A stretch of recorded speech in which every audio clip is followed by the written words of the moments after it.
Good morning mga ka-construction. Today is Saturday.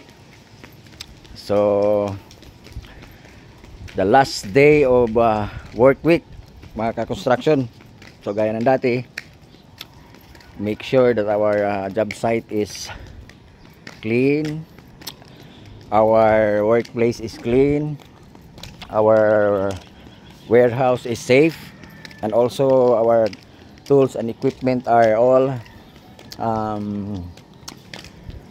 checked properly and monitored properly. Turn over to our warehouse place para bago mag-uwian mamaya wala tayong pangamba, no? Pag-uwi natin. So gaya ng dati, mag-ingat mga ka-construction. Laging isipin ang ating kaligtasan pa rin, ang ating pamilya na umaasa sa atin lahat pag uwi natin ng ating mga tahanan, mga construction. Lagi nating sa isip ang kaligtasan at ang ating trabaho, no? So again, brotherly advice, pag nandumaan sa mga kalokohan sa construction,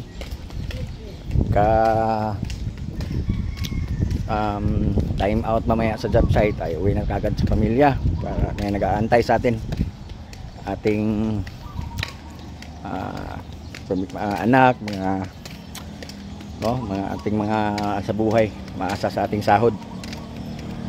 So ngayon ay Sabado.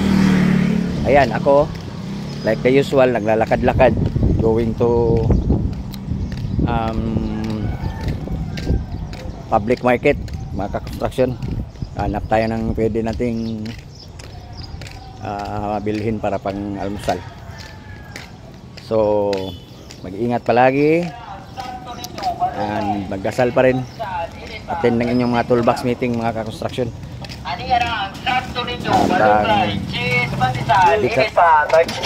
Higit sa lahat, ang ating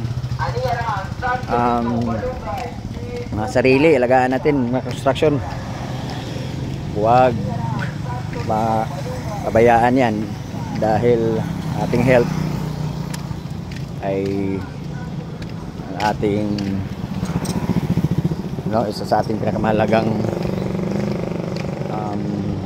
sandata para tayo ay patuloy na makapagtrabaho, patuloy nating suportahan ang ating mga mahal sa buhay, mga ka-construction.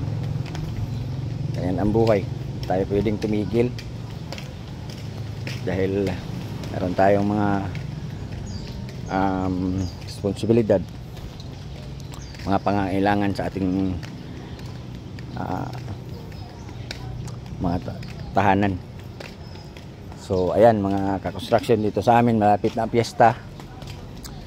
So ayan, nakikita nyo may mga peryahan, piyesta dito sa amin this coming end of July. So sinulit ko na po ang aking bakasyon na kahit papano ay na kabakasyon tayo, dahil pagbalik ko ng Manila siguro mga 5 years na naman ang bibilangin mga ka-construction bago tayo ulit makabakasyon, dahil meron talaga kailangan natin maghanap buhay. So shout out pala sa aking lahat ng aking mga relatives dito sa Kawit, Medellin, Cebu, sa aking kapatid, yung mga pinsan. So mabuhay kayong lahat at naway gabayan kayo ng may kapal. Sa aking mga classmates sa engineers, batch 99 University of San Jose Recoletos, mga guys, saludo ko sa inyong lahat, and also all the safety officers, mga tropa dyan sa Metro Manila, and also mga project managers, engineers, site engineers, and all the job site staff.